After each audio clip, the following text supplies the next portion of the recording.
Good morning, class 9 students. I hope you all are fine. And beginning to today's part, I wishes you to all of you a happy Nag Panchami. Now, today we are reading a social civics chapter number 3rd. It's electoral politics. Whereas in the previous part, we have seen that how elections mechanism is taking the process onward the country. Today we are going to the topic number 3.2 page number 38 what is our system of election. हमारे देश में elections की क्या क्या प्रथाएं हैं। हम लोग लास्ट पार्ट में देखे कि इलेक्शंस में प्रोमिसेस रहते हैं, पॉलिटिकल पार्टीज़ और कॉम्पिटिशन्स रहती है।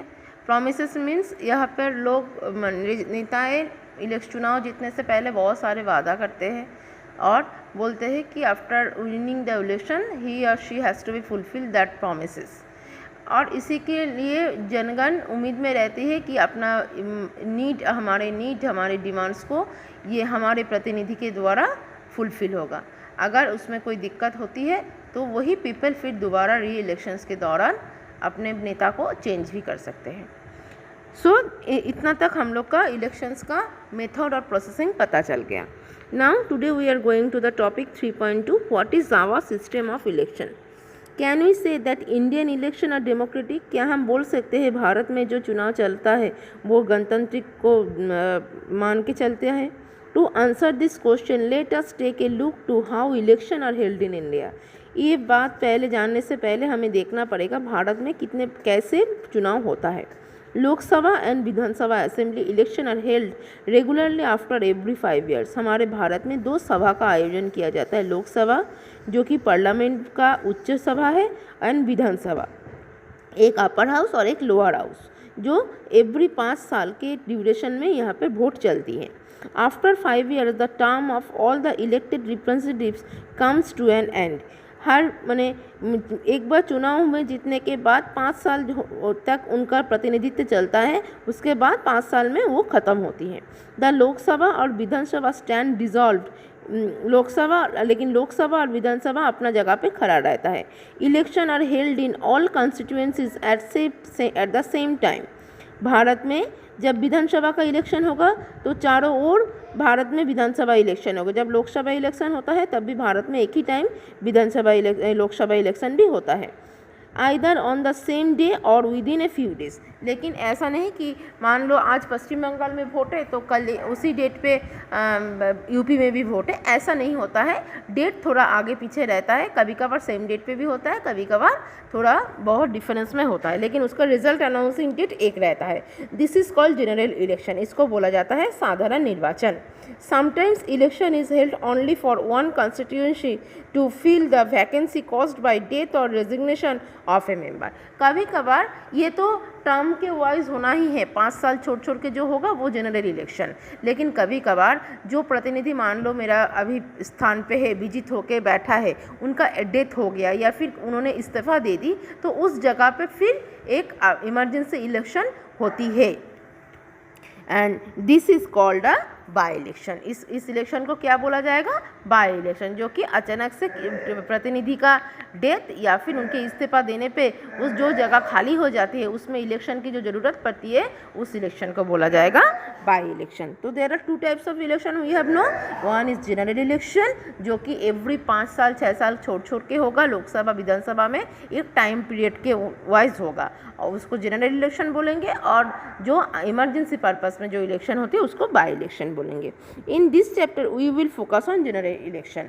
हम इस चैप्टर में जनरल इलेक्शन के बारे में पढ़ेंगे। Electoral constituencies, you read about the people of Haryana elected 19 MLA। हम लोग हरियाणा की स्टोरी में देखें, उसमें 90 MLA सीट था ना, 90 सीट था।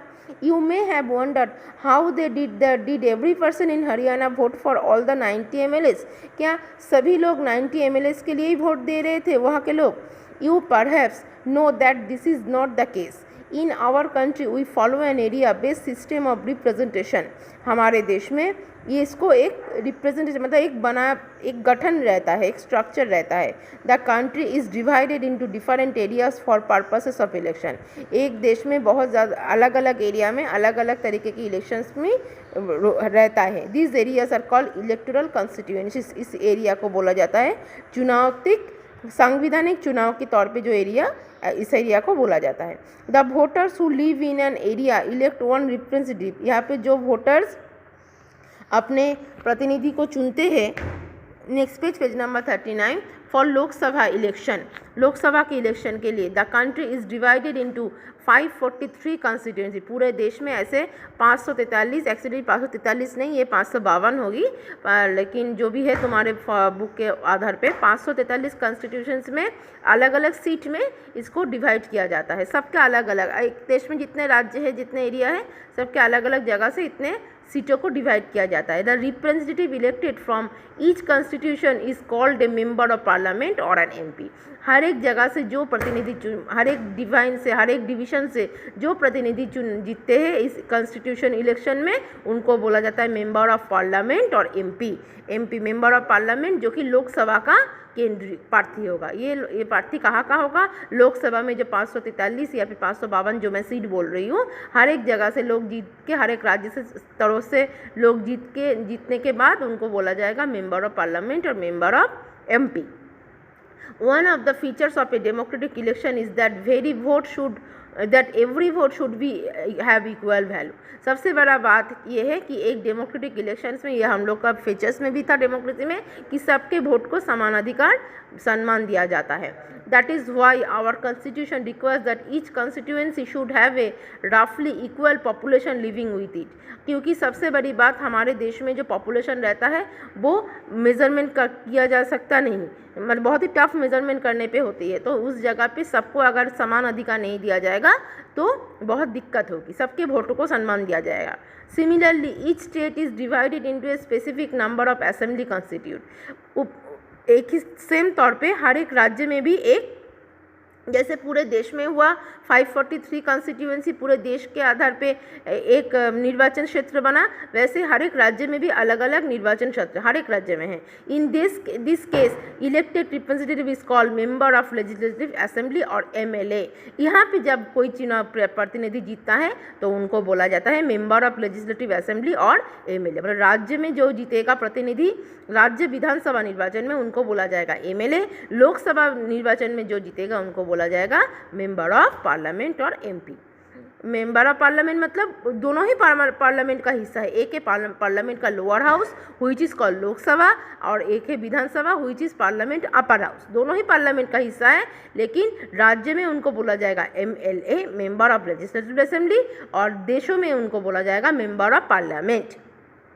Now, each parliamentary constituency has within it several assembly constitute. एक पार्लियामेंट में बहुत सारे सांविधानिक सभा होता है, पार्लियामेंट लोकसभा और विधानसभा में, क्योंकि जो लोग जीतते हैं उन लोग का मीटिंग होता है। The same principle applies for panchayat and municipal election. ऐसा ही ठीक हमारे गांव में अगर देखेंगे पंचायत इलेक्शन और म्यूनिसिपलिटी शहर में जो इलेक्शन होता है उसमें भी वही सारे सर्कमस्टेंसेस रहते हैं। निर्वाचन का प्रोसेस हमेशा एक ही रहेगा। ईच विलेज और town is divided into several ward. एक गांव बहुत सारा वार्ड में बांटा रहता है। दैट आर लाइक कॉन्स्टिट्यूएंसी, ये भी सांविधानिक तौर पे मेंशन हुआ है। Each ward elects one member of the village और the urban local body. Ward में जो मुखिया होता है, चाहे वो गाँव का हो चाहे वो शहर का हो, एक ही होता है। Sometime this constituencies are counted as seat. For each constituency represent one seat in the assembly. और हर एक वार्ड के लिए एक आसन रहता है। व्हेन वी सी दैट लोक दल ओन 60 सीट्स इन हरियाणा, जब हम लोग देखे थे कि हरियाणा में लोक दल 60 आसन में जीता था, it means that candidates of लोक दल own in 60 assembly constituencies in the state. इसका मतलब लोक दल हरियाणा राज्य के अंदर 60 आसन में जीते थे। हर एक व्यक्ति के लिए हर एक आसन, ऐसे ही जो लोग उस प्रार्थी के लिए खड़े हुए थे, ऐसे ही सब ने मिलकर 60 आसन जीता था। एंड थस लोक दल had 60 MLA in the state assembly. और वैसे ही लोक दल का हरियाणा राज्य में 60 एमएलए भी निर्वाचन हो गया साथ ही साथ। So children, today that's it for enough. We will get back on our next video. Read at home. I think you people understand. In this part, nothing to understand else. Just got the point of what is MLA.